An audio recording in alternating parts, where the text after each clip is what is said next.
I was sitting around here one night and I started to feel pretty bad. I thought, okay, it's manageable. And my wife, Charlene, she went to bed.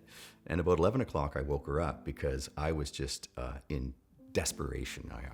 Basically, I thought I was having a heart attack. And I was afraid. We hopped in the car and did the 2.5-minute drive over to SMGH. We got there in no time. We went right in the front door, and being a man of a certain age who thinks he's having a heart attack, I went over to admission. I was admitted immediately. From the time I got in the door to when I was actually on an examination table was probably something like 5 minutes. They look at your metabolites and say, the good news is you're not having a heart attack, and the good news is you only have gallstones. The day of the operation, I'm sitting at my kitchen table at 8 o'clock in the morning. I arrive at the hospital at 8:30.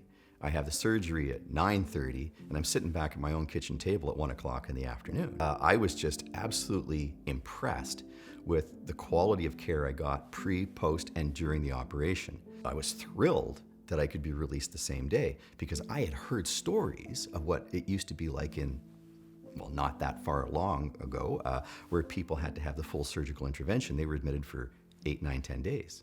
That they had the new 3D laparoscopic suite at SMGH. Where's the irony or the coincidence or the karma? Well, being a member of Strathroy Caradoc Town Council and also being on the SMGH Foundation Board, I had been lobbying pretty hard over the years that I believed that the municipality had a role in financing capital acquisitions for medical equipment because the province doesn't finance that. Whether or not people believe municipal governments should actually do that or not is another matter. The need is real, and if you don't have the equipment there, you just don't have the equipment there. The foundation comes back with the idea that, okay, well, maybe council could finance the 3D laparoscopic suite, and we agreed to that over several years. Well, now I'm lying there in the operating theater, and I'm looking at the very piece of equipment that I had lobbied council to support.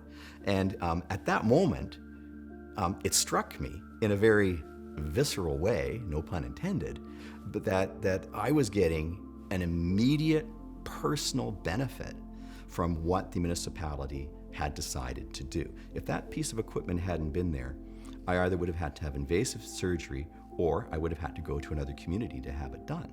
If we don't have first-class equipment, we're not going to get first-class staff. Very, very important for us to realize that our mid-sized hospital is strained right now. We need to have different systems within the hospital to more effectively treat a growing population to a standard that people in London already have and expect. And I don't think that we should satisfy ourselves with a secondary level of coverage. You're going to know somebody in this community at some point whose life or whose quality of life has been directly influenced by the existence of this hospital. So the common good, I think, is what community is about. And maybe we all need to concede that each of us contribute a little bit according to our means. We'll all enjoy a huge benefit. I think that, if people can't give money, they can give time. And sometimes time is worth more than money because, there are some people who have substantial means in this community, but they don't have much time. So they can give us a lot of money, but they can't volunteer because they're just too busy. People who may find that they are of modest means and are not able to give any money or a very small amount, well, they can give their time. And there's so many ways they can do that at a hospital.